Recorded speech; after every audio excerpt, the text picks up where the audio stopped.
Bonjour à toutes et à tous et bienvenue dans Une fille dans ton vestiaire. Aujourd'hui, je suis aux côtés de Loïc Guédioz. Salut Loïc. Salut. Alors, tu es grimpeur, tu pratiques l'escalade en gros. Alors, définis-nous bien le terme, hein, parce qu'il y a beaucoup de différentes disciplines dans la grimpe. Donc, toi, tu pratiques l'urban climbing, le street climbing, tu montes sur des blocs, des falaises. Voilà, un cycle bloc. En fait, en escalade, on aura donc la montagne, un peu les grandes voies. On aura aussi les falaises, donc tout ce qui se passe plus ou moins sur une ou deux longueurs, ce qui est équipé, avec des relais, des points d'ancrage. Et puis après, on a aussi ce qu'on appelle le bloc. On retrouve vachement à Fontainebleau. C'est beaucoup. Oui, c'est le spot en France, Fontainebleau. C'est assez né. Le bloc est né un peu de Fontainebleau. On en retrouve un peu partout dans le monde, mais c'est vraiment ici que ça s'est développé depuis les débuts des années 50, même avant. Et donc le bloc, ça consiste à gravir des rochers qui font entre 3 mètres et 5, 7, 8 mètres de haut, certaines fois, enfin, jusqu'à la limite du raisonnable. Et donc le but, c'est quoi? Tu te retrouves face à ce bloc, il faut essayer d'arriver au sommet de quelque manière que ce soit, mais ça peut être très, très difficile. Effectivement, il n'y a pas de vraie technique, c'est à toi de trouver les endroits où ça passe, quoi. Tout à fait. Après, on doit du coup ce qu'on appelle une lecture, donc on envisage le passage qu'on peut réaliser, une main droite, main gauche, un crochet de talon, ou comment mettre son corps, si on doit jeter, etc. Donc tout ça, on va le retrouver aussi en falaise, en montagne, un peu partout, mais du coup en bloc, c'est un peu... Le bloc, c'est comme comparer un peu un 100 mètres et puis un marathon, donc on a toute la difficulté qui va être concentrée sur 3, 4, 5, jusqu'à 10 moves en général maximum. Ah oui, d'accord. Ouais. Donc là, c'est donc une voie qui va avoir une certaine cotation, par exemple en falaise, qui va être par exemple 7A. On va avoir un même 7A en bloc, mais on va être autant fatigué en 3 mètres qu'en 30 mètres d'escalade en falaise. Ouais. Et alors, il y a des compétitions donc de ça, toi tu pratiques ça en compète, il y a des Coupes du Monde, Championnat de France, Championnat d'Europe. Comment ça se déroule une compète comme ça? C'est-à-dire on te met un bloc et chacun passe comme il veut ou il y a un chemin à suivre? Pour ça, justement, il y a une grande différence entre le bloc naturel et le bloc en compétition. Le bloc naturel, on va s'amuser à travailler vraiment un passage pendant un certain temps, ou après on pourra le réaliser vite.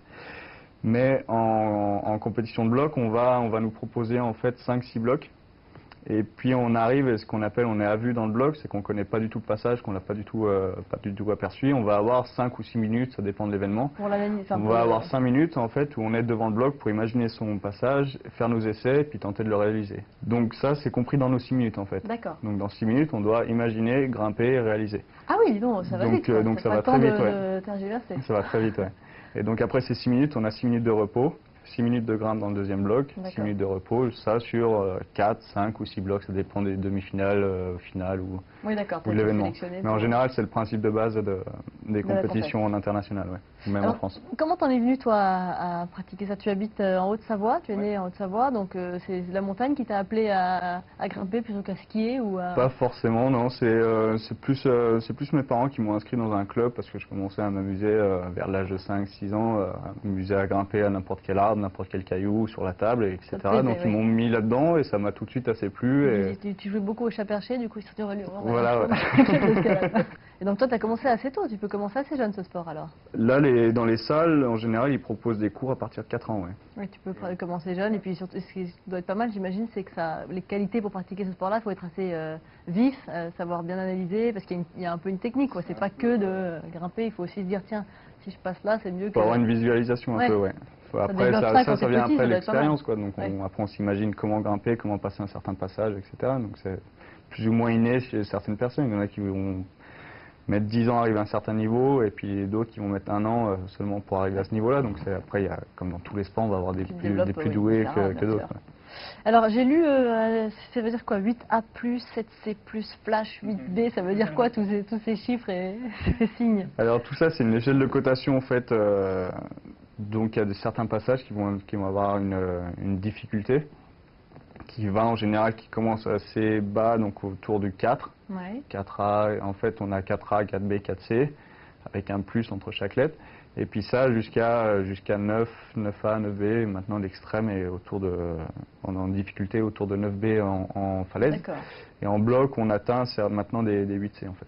C'est une lecture de l'exercice, quoi. C'est comme en rallye quand on donne des notes à son pilote, tu analyses Par exemple, c'est comme en vélo, ils vont coter un col de catégorie 1, 2, 3 ou 4, et puis nous c'est un peu plus un peu plus décrit, on rentre un peu plus dans les détails, où on a une échelle de cotation qui est plus grande. Ouais. D'accord. Mais ça, c'est pas vous qui vous la créez, c'est vraiment, c'est défini et... C'est défini. Après, quand on crée un passage, nous, on estime, par exemple, que ce passage, il vaut 7A, ou il vaut 8A, ou 7C, etc. Et plus, après, il y a d'autres personnes qui vont passer dans ce passage, qui vont confirmer plus ou moins la difficulté, qui vont peut-être la monter ou la redescendre un petit peu.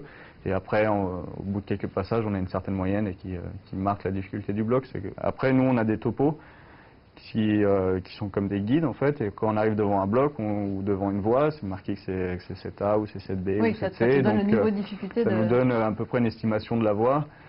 Et ensuite, vous m'avez parlé de flash et à vue. En flash, c'est quand on nous explique les méthodes, qu'on nous dit la main droite, la main gauche, etc.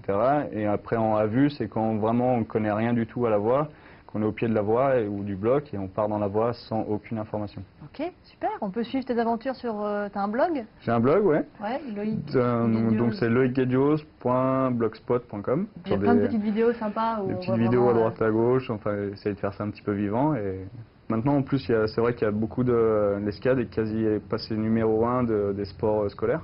Ah oui? Ouais. Donc on se trouve maintenant quasi des murs d'escalade dans tous les centres scolaires, dans toutes les MJC. On voit des activités escalade de partout. Ah, c'est sympa ça. Donc il y a l'escalade au bac aussi, il y a l'escalade. Donc ça commence à être vraiment développé. C'est pas mal d'avoir escalade au bac, j'adore l'idée.